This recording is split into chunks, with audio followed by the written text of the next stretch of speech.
అనిపిస్తుంది. ఎలాగో అలా వచ్చేస్తాను.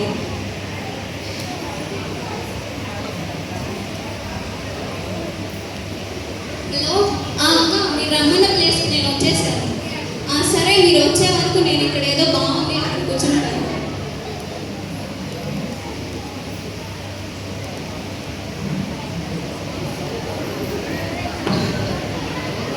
ఇంకో కాల్ ఏంటి, నేను ఇక్కడ నుంచి లేవలేకపోతున్నాను. ఎంత లేచినా లేవలేకపోతున్నాను. ఎవరో ఒకరు వస్తారు, వాళ్ళని సహాయం అవ్వదు. అబ్బా, ఇదంతా భలే ఉంది. సరేలే, మనం పార్టీ టైం అవుతుంది, మనం వెళ్దాం.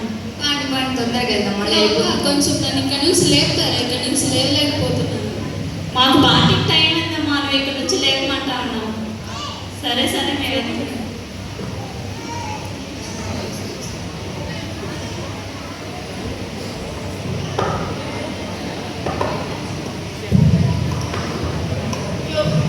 ఈరోజు ఫుల్ పార్టీ మూడ్, బాగా ఎంజాయ్ చేయాలి. ఈరోజు పద టైం అవుతుంది కదా. ఇలా ఎక్స్క్యూజ్ మీ, కొంచెం నన్ను హెల్ప్ చేస్తారా? ఇక్కడ నుంచి లేవలేకపోతున్నాను. మేము మంచి పార్టీ మనం డిస్కస్ చేయగలం. అరే బాబు, ఇచ్చారా?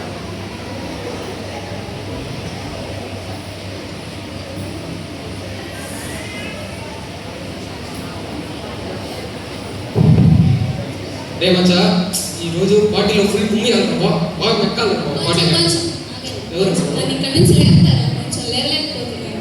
రే మచ్చా, పట్రా రే, పట్రా రే, రే అటు చేయబడ్డారు బాగా బాగా రే రే రా. ఆగండి ఆగండి, ఇచ్చేస్తారా ఏంటి నా చేతులు?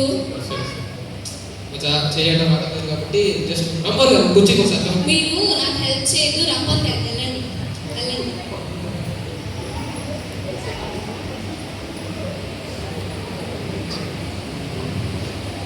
బాబు, పార్టీ టైం అయిపోతుంది. ఆగండి, కొంచెం హెల్ప్ చేయొచ్చు కదా. ఇక్కడ నుంచి లేవలేకపోతున్నాను. ఇది స్కిన్ డిసీజ్ లా ఉందమ్మా. నీకు అపాయింట్మెంట్ ఇస్తాం కదా, రేపు నా క్లినిక్ వచ్చి. ఇది ఏదో క్రిమినల్ కేసు లాగా ఉంది. ఎఫ్ఐఆర్ ఫైల్ చేద్దాం. పోలీస్ స్టేషన్కి రామ్మా కొంచెం. ఫస్ట్ నేను లేవాలి కదా, ఇక్కడ నుంచి మీకు కంప్లైంట్ ఇవ్వాలండి.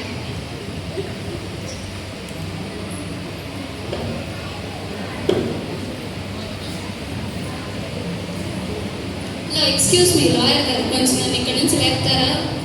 మీరు ఈ ఇచ్చులో కూర్చున్నారంటే ఏదో తప్పు చేసి ఉంటారు. రేపు పొద్దున్న కోర్టుకు రండి, ఏ సెక్షన్ చూసి చెప్తాను. కూర్చుంటే సెక్షన్ అంటారేంటండి? ఎక్కడి నుంచి వచ్చారు వీళ్ళంతా?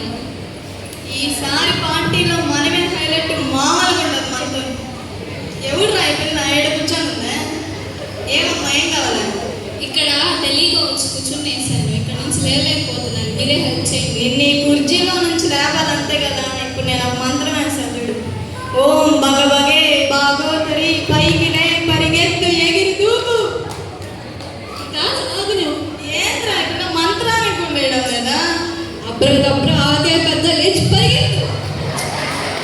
దీనికి కూడా లేదు, లేపలేదు. ఇట్ట కాదులే కానీ ఎప్పుడైనా లేసాం మాదిరి లేదు. మన బోధంతా అవతల ప్రాపర్టీ లాస్, మనకి బైక్ వేస్ట్.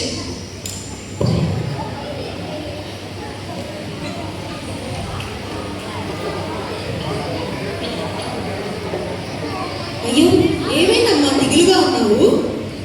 ఒక తెలిసిన వ్యక్తి కాల్ చేసి ఇక్కడికి రమ్మంటే నేను ఇక్కడికి వచ్చాను. ఇక్కడ వచ్చి కూర్చునేసారు తెలియక. ఎంతో మంది వెళ్ళారు, ఎంతో మంది హెల్ప్ చేస్తారు, ఒక్కరు కూడా లేకపోయారు. పోలీస్ అయితే వచ్చి ఎఫ్ఐఆర్ ఫైల్ చేయి, నేను తీసుకెళ్తాను అన్నారు. నేను లేస్తే కదా రానాటికి, వాళ్ళు ఎవ్వరు లేపట్లేదు. మీరైనా కొంచెం హెల్ప్ చేయండి. అమ్మా, నువ్వు ఏ కుర్చీలో కూర్చున్నావో నీకు తెలుస్తుందా? తెలీదు. నీవు పాపంలో పడిపోయి ఉన్నావు, అందుకనే నీవు ఈ కుర్చీలో నుంచి లేవలేకున్నావు. అలాగే మన బైబిల్ గ్రంథంలో కూడా యాకోబు కుమార్తె దీనా చూడుకోని స్థలానికి వెళ్ళి చూడుకోని సమయంలో ఆమె వాళ్ళ తల్లిదండ్రులకి విధేయులు కాకుండా ఆమె పాపంలో పడిపోయింది. కాబట్టి ఇప్పుడు ఆమెకు వచ్చిన పరిస్థితి నీకు వచ్చిందమ్మా. నేను దేవుడి కోసం నీ కోసం ప్రార్థన చేస్తాను. నీవు దేవుని నమ్ముకుంటావా? అనుకుంటాను. ప్రార్థించుకుందాం.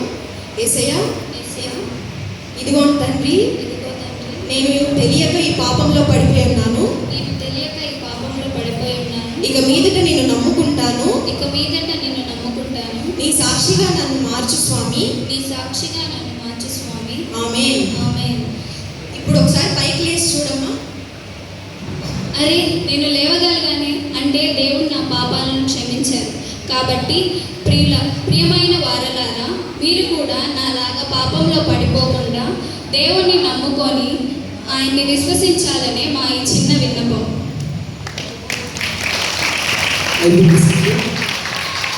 పాపం అనే దాంట్లో